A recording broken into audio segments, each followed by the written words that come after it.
ये बात 90 के दशक के बिहार की है, जब बिहार की छवि अपहरण उद्योग के रूप में स्थापित हुई थी। इसको लेकर नामी गिरामी निर्देशक प्रकाश झा ने अपहरण नाम से फिल्म बनाई थी।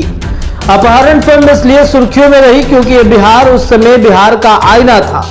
उस समय बिहार में अपहरण के धंधे में कई ऐसे गिरोह सक्रिय थे जिनका राजनेताओं से या तो कनेक्शन या फिर खुद जनप्रतिनिधि थे।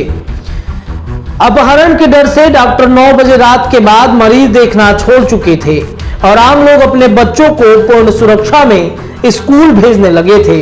स्वाभाविक बात है कि जिस बात को लेकर सबसे ज्यादा डर हो उसको लेकर पूरा प्रदेश सशंकित रहता है।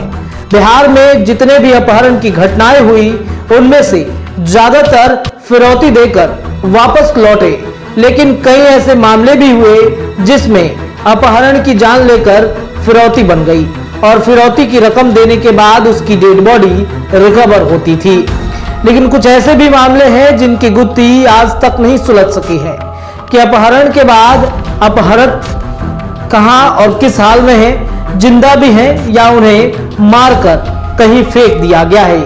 आज के इस स्टोरी में हम आपको बिहार के कुछ अनसुलझी अपहरण की कहानियों का जिक्र करेंगे। सबसे पहले पटना के राजा बाजार रहने वाले आकाश का अपहरण। राजा बाजार के मछली गली में रहने वाला आकाश सुबह 7 बजे स्कूल के लिए वैन से निकला ही था कि जेडी विमेंस कॉलेज के सामने वाली गली में पहले से घात लगाए अपराधियों ने हथियार के बल पर उसे उठा लिया। बिहार में नीतीश कुमार की सरकार बनी थी। दिन दहाड़े इस अपहरण के बाद सरकार की खूब फजीहत हुई थी और आकाश की बरामदी के लिए करीब 4 माह तक कोई विशेष टीम लगी रही, लेकिन परिणाम आज तक नहीं आ पाया।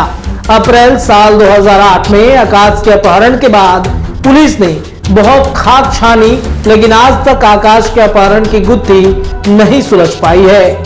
आकाश के पिता योगेंद्र पांडे आज भी अपने इकलौते बेटे के इंतजार में पलक बिछाए बैठे हैं।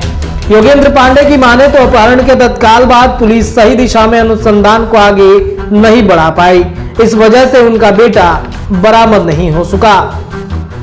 ऐसा ही मामला मुजफ्फरपुर की बेटी नवरूणा का है।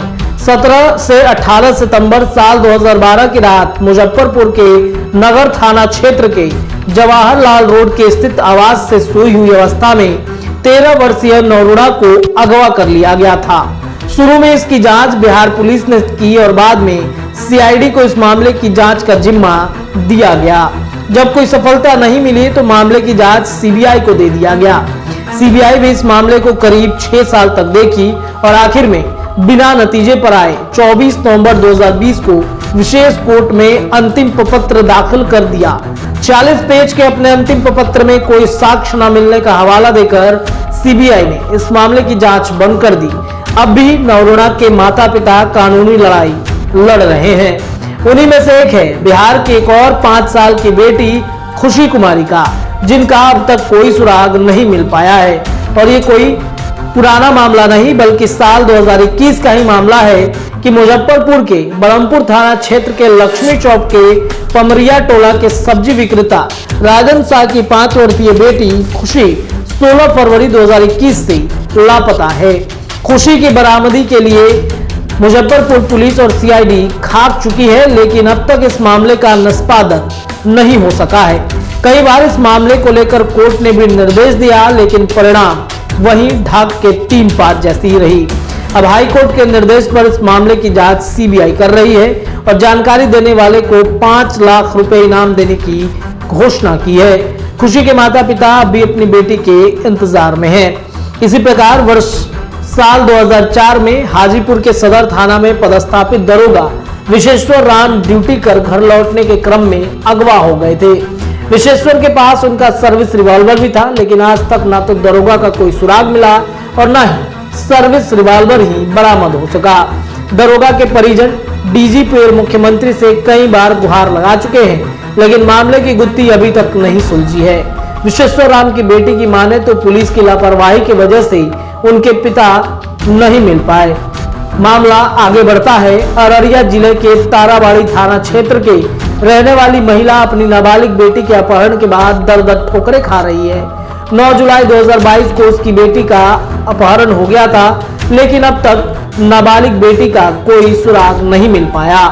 लड़की की मां ने ताराबाड़ी थाना क्षेत्र पर थानाध्यक्ष पर गंभीर आरोप भी लगा चुके हैं। एक ऐसा ही मामला साल 2022 में मधेपुरा नगर परिषद के वार्ड नंबर 15 के रहने वाले राजेश पासवान की बेटी ज्योति का है, जिसमें अभी तक कोई सुराग नहीं मिल पाया है।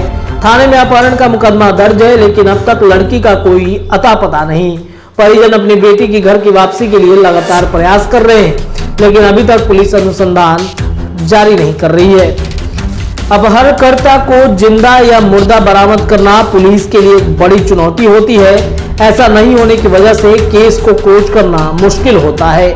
बिहार के पूर्व महानिदेशक अभयानंद की माने तो ऐसे मामले में पुलिस FRT नो क्लू कर रिपोर्ट कोर्ट को भेज देती है। ये पुलिस के लिए फेल्योर माना जाता है। इस प्रकार से हाल के दिनों में अगर देखा जाए तो बिहार में अपहरण की घटनाएं काफी ज्यादा सक्रिय हो गई हैं और ये 90 के दशक वाला बिहार बनता जा रहा है।